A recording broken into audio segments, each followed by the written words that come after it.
Brilliant. Well, thank you. It's great to be here on the panel. The topic of open source intelligence within this space is one that I feel passionately about, so very grateful for having the opportunity to speak and offer a perspective. To start, I'll briefly just touch on the Prevail origin story, because that's really relevant to the topic. Justin and I founded Prevail after our first careers in the UK military. The majority of that time was spent within the counter-terrorism portfolio. And within that space, a great model was used for that work. There was always a very clear mission. It was a multidisciplinary approach that was used to generate and fuse intelligence. And there was an expert team that acted upon that intelligence to deliver some form of disruption from across government. So it's a high-tempo, focused process that works really well. So we took that task force approach and coded it into Prevail's commercial DNA, especially in our delivery of open source intelligence services.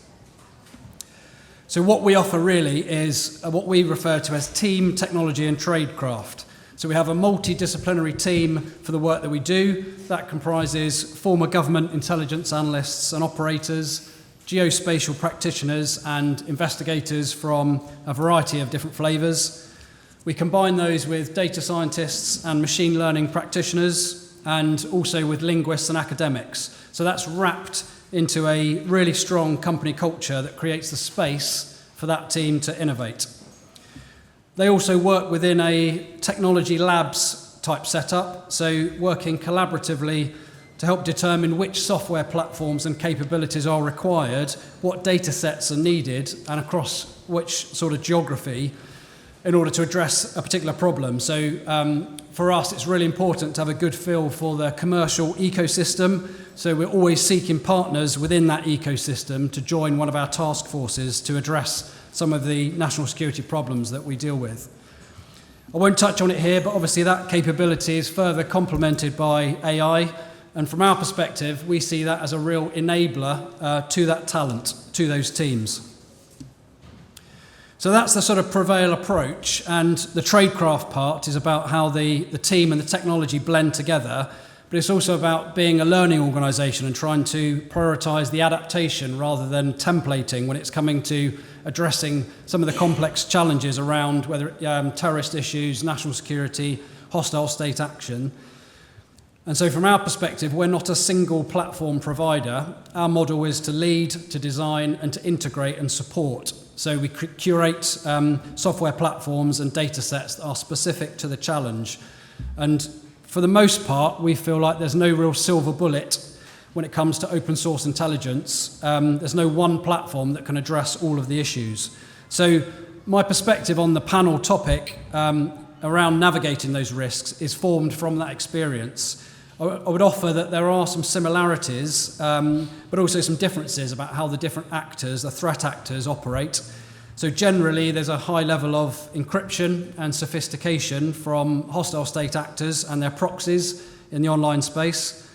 By comparison, we would observe that OCGs, the criminal groups, will often use social media much more overtly to advertise for business, whether it's how they are presenting their narcotics, their weaponry, crime as a service, the trafficking of people. A lot of that activity is out there on TikTok and on other platforms.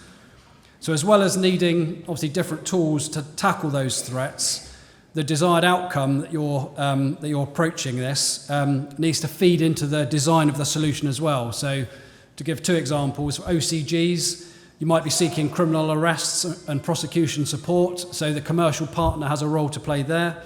Or for hostile state action, it might be much more about seeking insights and some form of attribution that can inform some policy choices. Open source intelligence has application to counter some of that disinformation from hostile state actors, where they're using false narratives, sometimes using AI to have enhanced visuals. Another example could be election interference activity, or transnational repression from malign foreign powers, where adversaries use social media-based targeting of their own expats that are residing in the UK and elsewhere. So they're reaching across borders with coercive tactics. And open source intelligence has a role to play in obviously tackling all of those issues. So I'll offer 4 observations based on that experience, which may be useful. Firstly, really important in the private sector to know and understand your frameworks, the legal and ethical auspices that govern the work that you're doing. So the limits of your actions, the start and end points for investigation, privacy laws, the procedures, that's critical for establishing a strong reputation over the long term. So that's always a good place to start. I think secondly, it's a team sport. Understand the limits of what you can achieve in-house. So always be inclusive with government or private sector colleagues. There's a huge array of collective knowledge out there, as there is on the panel here. So integrating those capabilities can be super powerful. It also helps you stay relevant as well. Helps with that adaptation that I touched on earlier to make sure that you are deploying cutting-edge technologies. And then the final 2, think to the finish. It's always a good phrase. I think that design phase is critical to addressing the problem in tune with the requirement. So it's not just about product matching, but it's actually about seeing how the problem may evolve and how you can stay one step ahead. Some of the frameworks that go forward sometimes are about specific capabilities and products, whereas our view is that it's better to focus on generating the outcome and the solution that's greater than the sum of its parts.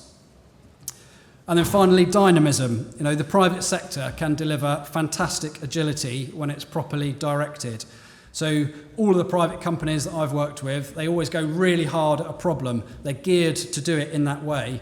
And that vibrancy is something which the private sector can really be a catalyst for when large, complex organisations are dealing with challenging problems that are themselves evolving. And open source intelligence is obviously an especially dynamic space. So that's how we help navigate the risks within Prevail. We have a team, tech and tradecraft approach. Come and find me or the team afterwards if you want to connect off the back of this panel. Thank you.